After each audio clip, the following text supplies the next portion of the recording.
Hi friend, आज के इस लेक्चर में मैं आपका स्वागत करती हूँ। तो चलिए स्टार्ट करते हैं आज का लेक्चर। कल हमने देखा कि टैली में लेजर कैसे बनाते हैं, ये मैंने कल आपको सिखा दिया था। आज हम देखेंगे कि वाउचर क्या होता है। फ्रेंड्स, आपने कभी ना कभी कहीं ना कहीं वाउचर का नाम तो ज़रूर सुना होगा। आखिर ये वाउचर होता क्या है? अक्सर हम बैंक में जाते हैं तो इस वर्ड को सुनते हैं। वाउचर एक बेसिक डॉक्यूमेंट होता है जिसकी हेल्प से हम अपने बिजनेस में होने वाले ट्रांजैक्शन का पूरा हिसाब रखते हैं, और वाउचर की हेल्प से हम इसको आसानी से टैली में एंट्री पास कर सकते हैं। टैली में जो भी डेली का ट्रांजैक्शन होता है वो हम अकाउंटिंग वाउचर में करते हैं। अभी अकाउंटिंग वाउचर में करते हैं हम, और अकाउंटिंग वाउचर के अलग अलग टाइप्स हैं। जब भी हम टैली में लेजर बनाते हैं, लेजर बनाने के बाद हमें एंट्री पास करने के लिए वाउचर में एंट्री पास करनी पड़ती है। लेकिन वो एंट्री हमें कौन से वाउचर में पास करनी है, ये कैसे पता चलेगा, इसके लिए हम टाइप्स देखते हैं। तो अकाउंटिंग वाउचर के अलग अलग टाइप्स है। तो कौन से टाइप्स है? तो सबसे पहला है परचेस वाउचर। अभी परचेस वाउचर में जब भी हम बिजनेस में गुड्स परचेस करते हैं, उस एंट्री को हम परचेस वाउचर में करते हैं। मतलब कि जो भी एंट्री पास की है और उसमें परचेस अकाउंट डेबिट साइड में रहेगा, मतलब डेबिट रहेगा, तो उस एंट्री को हम परचेस अकाउंट में करेंगे, परचेस वाउचर में करेंगे। मतलब कि यहाँ पे आप देख सकते हो purchase account debit to creditor. मतलब यहाँ पे परचेस अकाउंट क्या हुआ है? डेबिट हुआ है। मतलब ये एंट्री किस में पास करनी है आपको? परचेस वाउचर में। वैसे ही अगर purchase account debit to cash, इसमें भी परचेस अकाउंट क्या हुआ है? डेबिट हुआ है। मतलब ये एंट्री आपको किस में पास करनी है? परचेस वाउचर में। तो वैसे ही आगे देखते हैं। नेक्स्ट है सेल्स वाउचर। अभी जब भी हम बिजनेस से कोई भी माल सेल करते हैं, उस ट्रांजेक्शन को हम सेल्स वाउचर में रिकॉर्ड करते हैं। मतलब कि एंट्रीज में सेल्स अकाउंट जब भी क्रेडिट होता है तो उस एंट्री को हम सेल्स वाउचर में पास करेंगे। मतलब debtors account debit to sale. अभी सेल अकाउंट क्या हुआ है?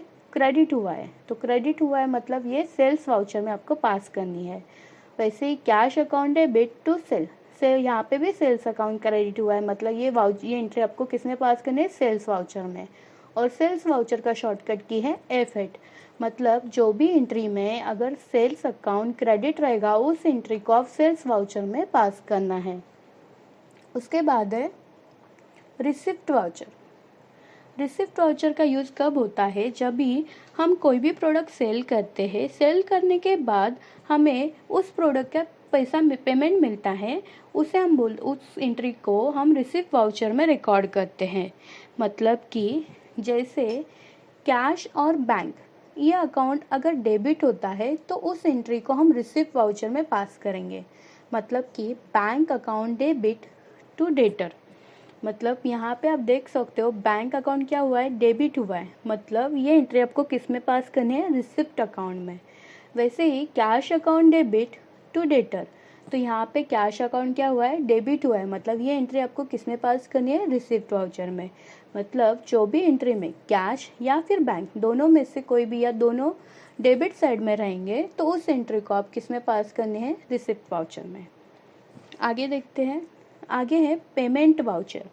पेमेंट वाउचर मतलब जब भी हम कोई भी माल खरीदते और उसका पेमेंट करते हैं, उस ट्रांजैक्शन को हम पेमेंट वाउचर में रिकॉर्ड करते हैं। मतलब कि जब भी कैश और बैंक अकाउंट क्रेडिट होता है तो उस एंट्री को हम किस में पास करेंगे? पेमेंट वाउचर में।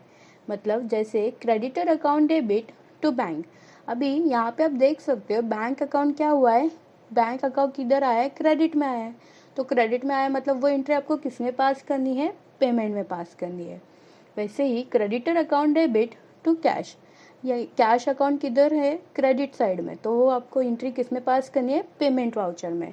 मतलब कि जब भी कोई भी एंट्री में कैश या फिर बैंक कोई भी अगर क्रेडिट साइड में होता है तो वो एंट्री हम पेमेंट वाउचर में करेंगे।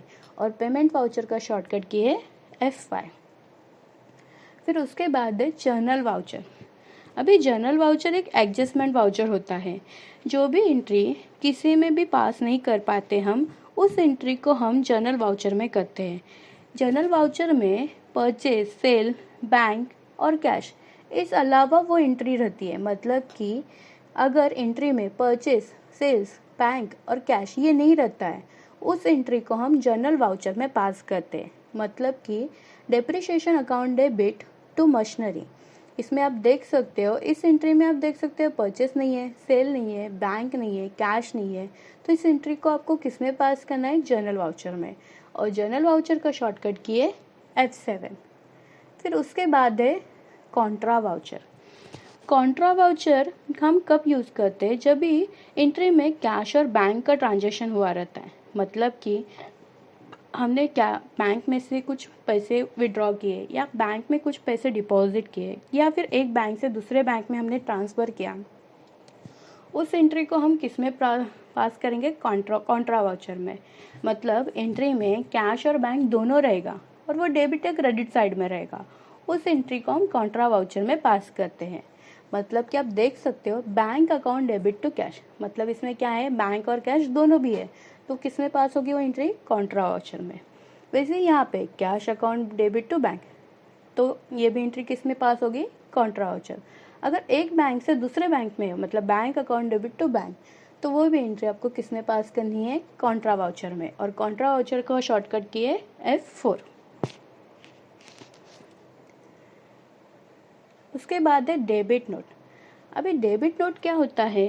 जो माल हमने खरीदा और वो गलत या खराब आया रहेगा, उस माल को हम वापस करते हैं, तो वापस करने वाली इस एंट्री को हम डेबिट नोट इस वाउचर में पास करते हैं। तो डेबिट नोट वाउचर का शॉर्टकट की है कंट्रोल प्लस F9। फिर उसके बाद है क्रेडिट नोट। जैसे डेबिट नोट था वैसे क्रेडिट नोट, डेबिट नोट के अपोजिट क्रेडिट नोट। जो माल हमने बेचा यदि वो खराब या फिर गलत निकलता है और उस माल को हम वापस लेते हैं, उस एंट्री को हम क्रेडिट नोट इस वाउचर में पास करते हैं और इसका शॉर्टकट की है कंट्रोल प्लस F8। फिर उसके बाद है परचेस ऑर्डर। अभी परचेस ऑर्डर में क्या क्या आता है? परचेस ऑर्डर मतलब जैसे परचेस करने से पहले हमें उस सामान या फिर उस माल का या उस गुड्स का हमें ऑर्डर देना पड़ता है, वो एंट्री हम परचेस ऑर्डर इस वाउचर में करते हैं और इसका शॉर्टकट की है Alt प्लस F4। फिर उसके opposite sales order. Sales order voucher में क्या क्या आता है? सेल्स करने से पहले सेल करने से पहले हम जो भी प्रोडक्ट सेल कर रहे हैं उसका हम ऑर्डर दे के रखते हैं, तो उस एंट्री को हम सेल्स ऑर्डर वाउचर में करते हैं। इसका शॉर्टकट की है Alt प्लस F5। फिर उसके बाद है रिजेक्शन इन वाउचर। अभी ये रिजेक्शन इन वाउचर क्या होता है? जब भी हम खराब स्टॉक को लेते हैं उसकी एंट्री हम रिजेक्शन इन वाउचर में करते हैं।